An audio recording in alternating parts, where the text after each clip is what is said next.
Pertanyaan berikutnya, apakah seorang istri boleh meminta khulu kepada suaminya walaupun suaminya tidak setuju? Seperti jika seorang istri yang tidak mencintai suaminya dan khawatir berbuat kufur kepada suaminya jika harus bertahan hidup dengannya. Sehingga dalam hal ini, karena suami melarang, bolehkah istri membuat surat pernyataan khulu ke pengadilan sendiri tanpa izin dari suami? Namanya khulu itu bukan kepada suami. Namanya khulu itu bukan pula pengajuan kepada suami atau meminta persetujuan suami. Khulu itu sesuatu yang berbeda dengan cerai.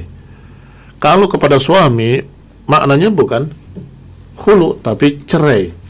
Wahai suamiku, ceraikan saya. Ceraikan saya, ceraikan saya. Kalau suaminya mengatakan, iya kamu cerai, maka itu bukan khulu namanya. Ini sering terjadi kesalahpahaman di kalangan kita.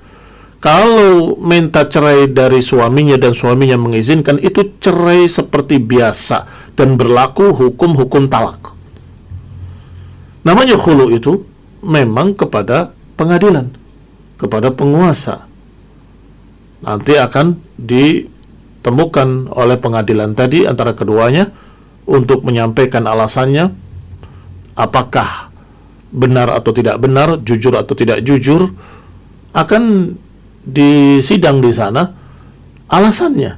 Kalau diterima oleh pengadilan dan hakim memutuskan khulu'nya diterima, maka itu bukan cerai, faskhun nikah, tetapi pembatalan nikah dengan khulu'.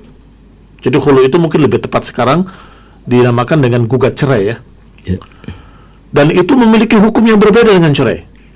Kalau cerai itu memiliki masa iddah menunggu, tidak bisa menikah lagi, tidak bisa menerima lamaran dan seterusnya, itu 3 bulan kurang lebih.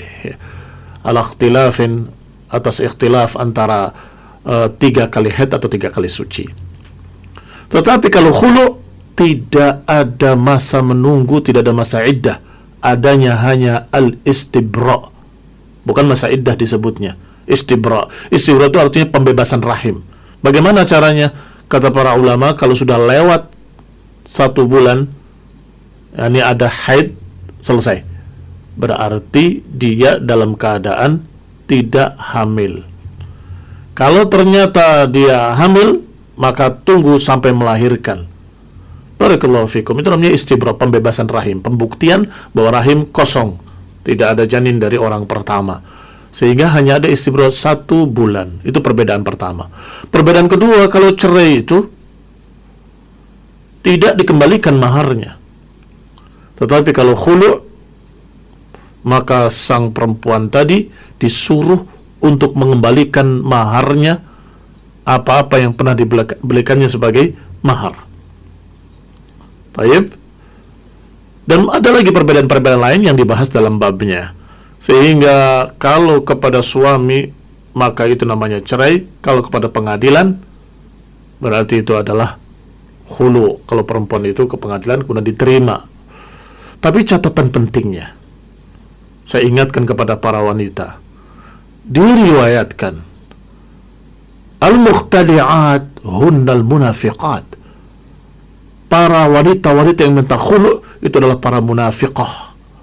Ini cercaan bagi mereka-mereka yang meminta khulu' atau mengkhulu' suaminya ke pengadilan. Dikatakan mukhtali'at hunnal munafiqat. Saya belum meneliti lebih dalam riwayat ini. Kalau lafadznya saya ingat, al-mukhtali'at hunnal munafiqat. Barakallahu fikum. Masalahnya, apakah yang disebutkan oleh wanita tadi benar atau tidak benar? Jujur atau tidak jujur?